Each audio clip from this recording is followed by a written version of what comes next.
வணக்கம் ஃப்ரெண்ட்ஸ். தியேட்டர்ல திரும்பவும் வெளியாயிருக்கிற மங்காத்தா படத்தோட ரீரிலீஸ் ரிவ்யூ தான் இந்த வீடியோல பார்க்க போறோம். 2011ல ரிலீஸ் ஆனப்போ இருந்த அதே எதிர்பார்ப்பு இப்போ 15 வருஷம் கழிச்சு கூட இருக்கிறது ஆச்சரியமா தாங்க இருக்கு. இன்னைக்கு இருக்கிற டெக்னாலஜிக்கு ஏத்த மாதிரி 4K குவாலிட்டியில படத்தை மாத்திருக்காங்க. இப்ப இருக்கிற ட்ரெண்டுக்கு இந்த திரைக்கதை செட் ஆகுச்சா இல்லையாங்கிறது ஒரு சின்ன அலசல் தான் இந்த வீடியோ. கதை ஆரம்பிக்கும் போதே ஒரு ஹை வோல்டேஜ் விஷயத்தோட தாங்க ஸ்டார்ட் ஆகுது. IPL கிரிக்கெட் பெட்டிங்ல வர சுமார் 500 கோடி ரூபாய் பணத்தை ஒரு கும்பல் கொள்ளையடிக்க பிளான் பண்ணிட்டு இருக்காங்க. அந்த கும்பல்ல ஒரு போலீஸ் அதிகாரியான வைபவ் இருக்காரு, ஒரு பார் ஓனரான மகத் இருக்காங்க, ஒரு லோக்கல் ரவுடியான பிரேம்ஜி இருக்காரு, அதுக்கப்புறம் தாதாவோட அடியாட்களும் இருக்காங்க. இவங்க இந்த பிளான போட்டுட்டு இருக்கும் போதுதான் இவங்களுக்கு முன்னாடியே ஒரு மாஸ்டர் மைண்டா வராரு. அவர் தான் நம்ம விநாயக் மகாதேவ். அவர் ஒரு சஸ்பெண்ட் ஆன போலீஸ் அதிகாரி. ஆனா அவர் ஒன்னும் நல்லவர் கிடையாது, நான் ரொம்ப கெட்டவன் அப்படின்னு அவரே சொல்லிக்கிற ஒரு நபரா இருக்காரு. விநாயக் இந்த டீமுக்குள்ள நுழைஞ்சு உங்க பிளான் ரொம்பவே சுமாரா இருக்கு, நான் சொல்ற மாதிரி செஞ்சா 500 கோடியும் நமக்கே அப்படின்னு சொல்லி அவங்கள ஒரு வழிக்கு கொண்டு வராரு. மிரட்டலான பேக்ரவுண்ட் மியூசிக்ல விநாயக் போடுற ஒவ்வொரு மூவும் செமையா இருக்குங்க. விறுவிறுப்பான ஆக்ஷன் சீனுக்கு அப்புறம் ஒரு வழியா 500 கோடி பணத்தை கொள்ளடிக்கிறாங்க. ஆனா அங்கதான் நிஜமான ஆட்டமே ஆரம்பமாகுது. விநாயக் அந்த 4 பேரையும் ஏமாத்த பாக்குறாரு. அந்த 4 பேரும் ஒருத்தருக்கு ஒருத்தர் துரோகம் பண்ணிக்கிறாங்க. இன்னொரு பக்கம் நேர்மையான போலீஸ் ஆபீசரான பிருத்திவிராஜ் இவங்களை பிடிக்க துரத்திட்டு வராங்க.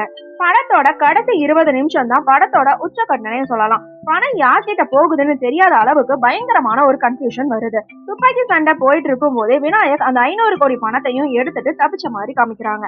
ஆனா கடைசி சீன்ல வர அந்த மெகா ட்விஸ்ட் யாருமே எதிர்பார்க்காத ஒரு விஷயம் தான். நம்ம பிருத்திவிராஜும் விநாயகும் ஏற்கனவே பார்ட்னர்ஸா இருப்பாங்க. இவங்க 2 பேருமே சேர்ந்துதான் அந்த மத்த எல்லாரையும் ஏமாத்தி அந்த 500 கோடியை அடிச்சிருப்பாங்க அப்படிங்கிறது தெரிய வரும். கடைசியா விநாயக் ஸ்டைல சிகரெட் குடிச்சிட்டு அந்த பணத்தோட வெளிநாட்டுல இருக்கிற மாதிரி காட்டி படத்தை முடிப்பாங்க.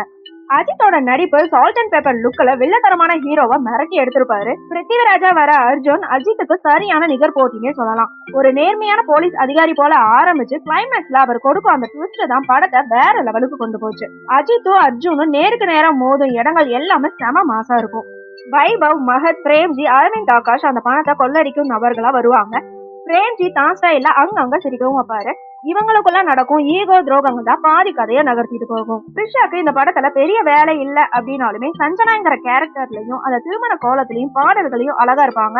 அஜித்தோட அவரோட கெமிஸ்ட்ரி மத்த படங்களை போலயும் இதுலயும் நல்லாவே ஒர்க் அவுட் ஆயிருக்கும். ஜெயபிரகாஷ் ஒரு பெரிய தாதாவாகவும் அதே சமயம் மகள் த்ரிஷா கிட்ட ஒரு பாசமான தந்தையாகவும் கொடுத்த வேலையை கரெக்டா பண்ணிருப்பாரு. யுவன் சங்கர் ராஜா தான் இந்த படத்தோட பாதி வெற்றிக்கு காரணம்னே சொல்லலாம். அந்த மங்காத்தா தீம் மியூசிக் இன்னைக்குமே ஒரு கட் கிளாசிக்கா இருக்கு.